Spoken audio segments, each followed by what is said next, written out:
Selamat datang di channel Sitas Begundal. Di video kali ini saya sudah berada di daerah Dusun Turgo di lereng Merapi ya. Di sini saya berada di pos pantau. Semalam saya menggunakan kendaraan ini milik Mas Koko, menggunakan kendaraan Blazer untuk ke sini. Dan tujuan saya ke sini adalah untuk melihat atau memantau perkembangan atau melihat lahar atau lava pijar Gunung Merapi yang terus mengeluarkan bola-bola api gitulah. Nah, ini adalah pos pantaunya di Dusun Turgo. Nah, di sini ada 3 tingkat. Ya, di tingkat ketiga ini biasa digunakan untuk mengambil gambar. Saya dekatkan. Nah, di sini. Nah, ini kalau untuk yang gambar haglun ini, saya pernah bikin videonya, mungkin bisa disimak di video saya. Nah, biasanya digunakan untuk warga ataupun mungkin petugas pengamat itu melihat perkembangan Gunung Merapi. Nah, itu suaranya seismografnya udah nguk, menandakan bahwa aktivitas Merapi mungkin sedang mengeluarkan lava pijar ya, karena di sini nggak kelihatan, harusnya di sini Merapi, tapi ini nggak kelihatan karena kabut. Tapi saya semalam sudah sempat merekod untuk aktivitas luncuran lava pijar.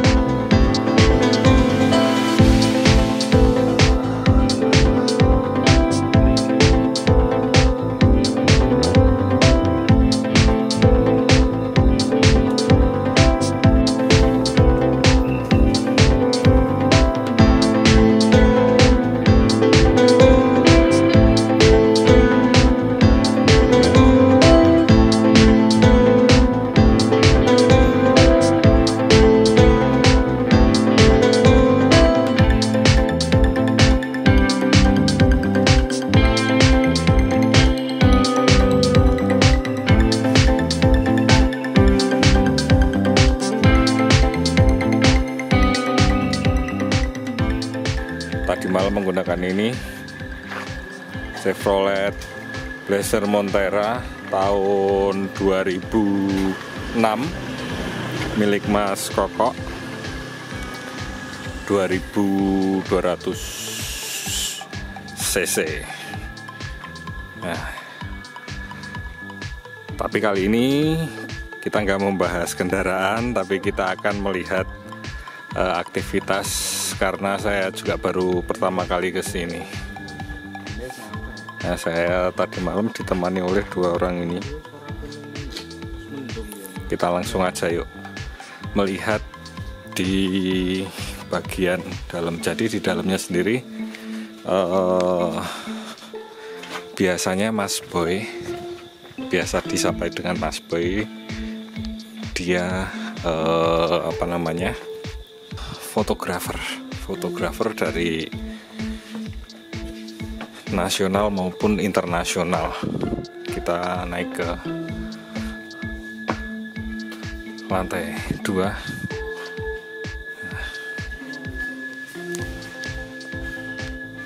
Nah, ini di sini banyak terdapat foto-fotonya Mas Boy saat erupsi tahun 2010.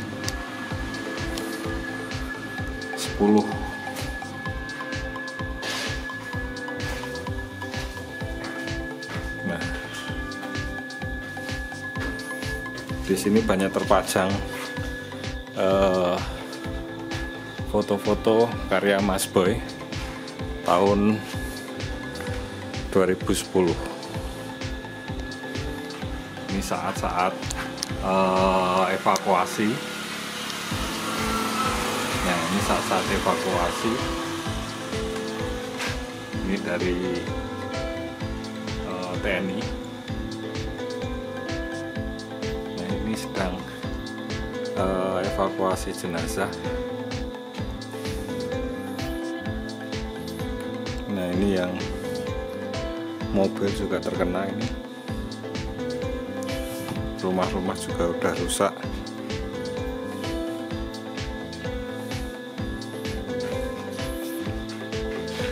Nah, ini pas hujan abu.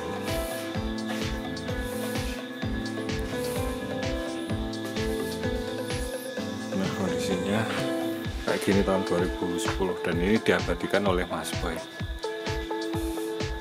Nah, pada tahun 2010 dulu Mas Boy juga membuat buku dari foto-foto yang dia ciptakan ini.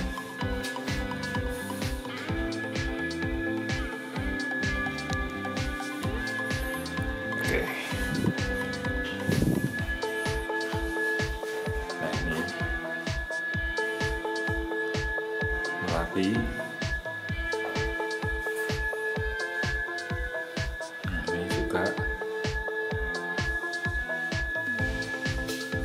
Ini petugas melakukan evakuasi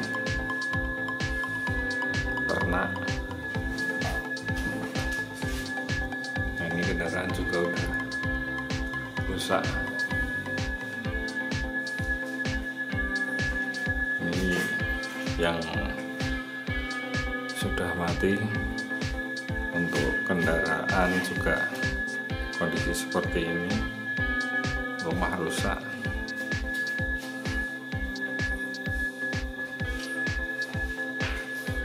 Nah, ini juga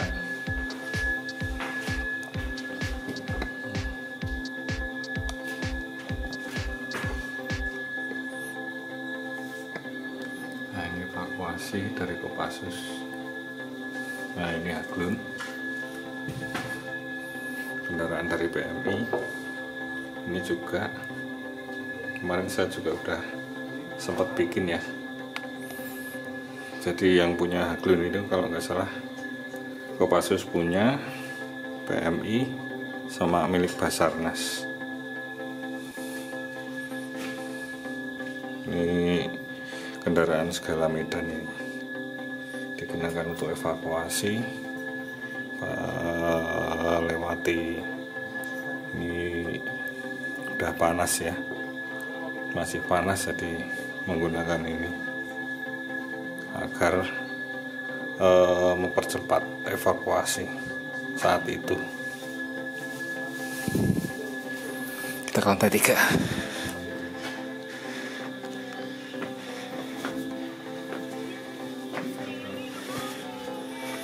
Nah, seperti ini kondisinya. Nah, ini orangnya masih tidur di sini. Dan ini ada teman juga dari Jakarta. Nah, ini orangnya juga udah sini. Kamera saya di sini tadi malam. Terus sama ini caleng satu ini.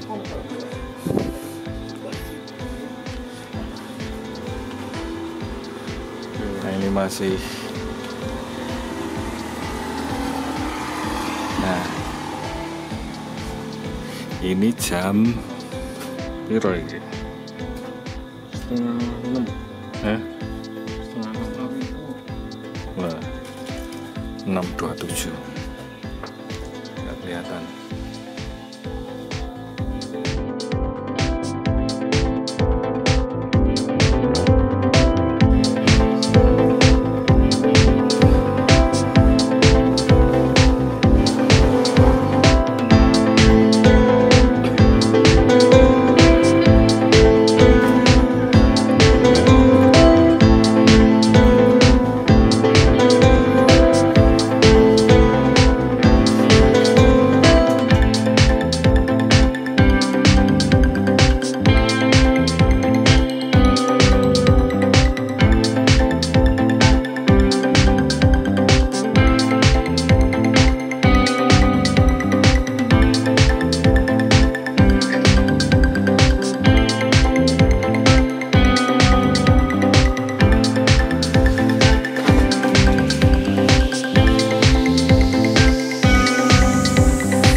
Bapak tuh. Wih, lah Masya Allah, ya, iya. ya. Langsung wae bangi turu rasa raup atau gimana ceritanya kok bisa sampai hampir 1 tahun ya di sini ya? Mengabadikan apa namanya, foto-foto Merapi yang mungkin pas saat erupsi dulu, pas bencana ya, yang mengakibatkan banyak sampai sekarang. Ya dulu kan awal-awal siaga kan saya masih motretnya di daerah Cangkringan itu sekitar awal siaga itu sekitar 2 bulan November Desember. Di sana nggak ada apa-apa, cuma terdengar suara gemuruh, tapi sinyal seismo juga selalu meliuk, tapi visualnya kan nggak ada apa-apa. Nah baru ketahuan itu ketika memasuki awal tahun 2021 itu mulai ketahuan bahwa lava pijar itu mengarah ke sisi barat daya. Saat itu saya mulai bergeser dari sisi selatan ke barat daya. Pertama-tama saya ngambil foto di daerah Bungkul itu. Saya nggak motret, cuma ngantar teman, tapi sudah ramai orang. Terus habis itu saya sering kesini tapi nggak nginep, cuma bolak-balik. Tapi seiring ini kan erupsinya berbeda dengan 2010 ya. Mungkin yang 2010 itu erupsinya eksplosif ya, jadi gambar-gambarnya lebih dahsyat daripada yang gambar ini. Tapi yang saat ini kan erupsinya evosif itu memiliki ciri-ciri yang karakteristik yang berbeda kan. Misalnya di erupsi evosif ini ada pembentukan kubah lava, ada awan panas guguran, dan ada lava pijar itu yang menjadi karakteristik saat evosif. Saat itu saya mulai kesini dan sudah mulai nginep sebenarnya, tapi cuma nggak lama-lama, paling 2 atau 3 hari balik kalau uangnya habis, ke ATM dulu, pulang dulu ambil baju. Tapi setelah beberapa bulan itu saya rasakan kan, karena kenapa ya, sering bobol itu ketika tinggal pulang ada awan panas guguran, pulang ada awan panas, akhirnya memasuki mau sebelum puasa itu saya putusin saya harus di sini dan nggak pulang-pulang. Akhirnya ya udah. Karena sakit hati berarti ya? Iya, sering bobol karena kan ini cepet kan, maksudnya durasinya itu kan paling 200 detik, 210 detik, nggak sampai durasi untuk guguran itu. Guguran ya. Guguran panasnya kan nggak seperti 210, bisa seharian, bisa terus ya. Kan ini cuma cepet banget kan. Berarti dari 2020 Januari ya? 2021 Januari. 2021 Januari. Oh iya, saya wis 2022 ya. Nah, terus yang dilakukan di tempat ini apa aja? Sampai ini ada tendanya di belakang. Ya dulu kan nggak ada tenda awal, masih dingin banget kan. Akhirnya saya putusin bahwa tenda ini ya di sini aktivitasnya selain motret juga melakukan perencanaan kan. Misalnya hari ini saya harus kemana, malam ini harus kemana, itu direncanakan di sini semua. Misalnya hari ini ketika di sini tidak tampak visualnya, kita juga harus bisa melakukan pergeseran. Misalnya di daerah Cangkringan kelihatan, ya udah kita geser ke Cangkringan. Berarti lihat dari CCTV ya? CCTV YouTube, maaf. Kalau cari makan sendiri di sini ya bawa sendiri itu. Ya kalau pulang kadang bawa itu, kadang istilahnya pulaan, bawa mie, bawa beras, bawa masak sendiri. Karena kalau malam sulit warung. Kalau siang masih ada, pagi ini masih ada orang ngejar itu kan. Tapi kalau malam memang harus siap-siap logistik gitu. Tapi masih di tempat aman ya, 6 kilo ya di sini ya? Ini masih rekomendasi kan 5 kilo. Jadi memang di sini tuh memang agak aman, tapi juga sempat waspada juga kan, karena yang awal-awal erupsi itu kan jatuhnya ke selatan sini kan. Terus selain moto, jadi Pak Boy ini merupakan salah satu jurnalis dari mana Pak? Sekarang kerja kantor berita Sinwa Lepas. Ya nasional ya internasional ya. Jadi nanti foto-fotonya itu bisa dipesan di, nggak tahu mungkin di Indonesia sendiri maupun di luar negeri. Selain itu 2010 kemarin Pak Boy ini juga membuat buku ya Pak? Ya, Kayak gimana itu bukunya? buku itu aku udah bikin yang Volcano itu ada sekitar, ini yang kemarin jilid ke-7. 7 dulu aku pertama bikin itu 2011 kan, 2011 ya saya bikin buku foto. Setelah erupsi itu saya kerjakan semua. Saya bikin buku foto itu pertama kali saya nyetak 500 eksemplar, itu saya bagikan gratis ke warga yang terkena dampak erupsi. Kenapa? Ya untuk bantu aja, karena apa? Untuk dijual lagi gitu ya? Dijual untuk wisatawan. Ini saya 500 saya bagikan gratis ke warga kan. Saya ingat kok, masih nganter di, mereka masih tinggal di pengungsian itu saya antar buku sahabat. Ini silakan dijual, nanti silahkan uangnya dipakai untuk tambah-tambah modal.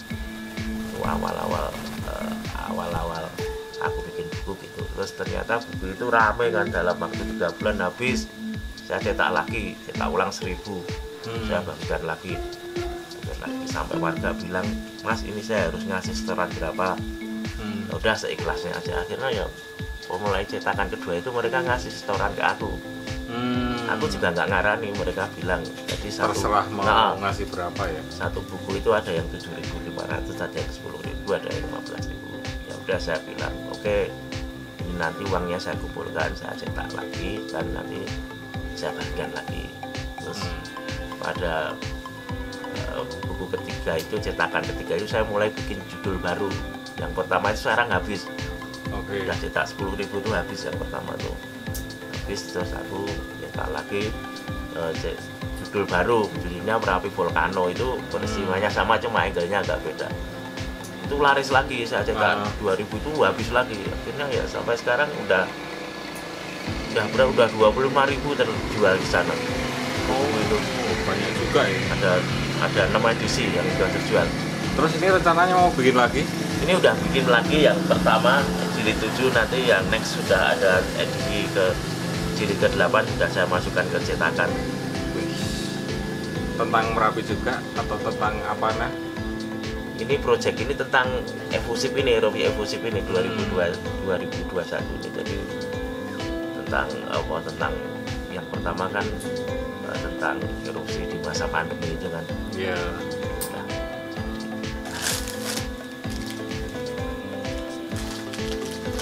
media yang baru. Erupsi di masa pandemi.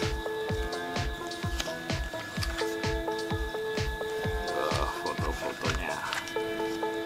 Oh ya, saat kena awu barang iki ya Pak ya. aku pas awal-awal pandemi masuk Indonesia kan, dan awu neng Boyolali. Oh, berarti ya nggak di Jogja toh ya, berarti sampai Boyolali ya. Boyolali. Nah, seperti ini. Ini nyetak berapa Pak? Ini 100 kan, cuma untuk donasi Semeru kan, jadi cuma nyetak 100. Oh, ada juga untuk donasi Semeru ya? Yang ini 100 ini, tapi yang next cetak 500 saya jual di sini. Baikkan di sini. Rencana dijual berapa? Ini dulu udah tak jual 70.000 dulu. 70.000. Yang waktu untuk donasi Semeru. Itu laku semua? Laku berapa ya, sekitar 50-an apa, cuma nyetak 100 kan. Ya berarti nanti di store sini semua ya? Sebagian sudah tak taruh di situ kok, tak kasih kemarin, tak kasih situ. Kalau mau nyari di warung situ, di Ledok itu ada kok. Nah itu mungkin teman-teman yang mau saat dolan ke Merapi bisa langsung mendapatkan buku ini di toko-toko terdekat. Warung ya. Toko warung ya.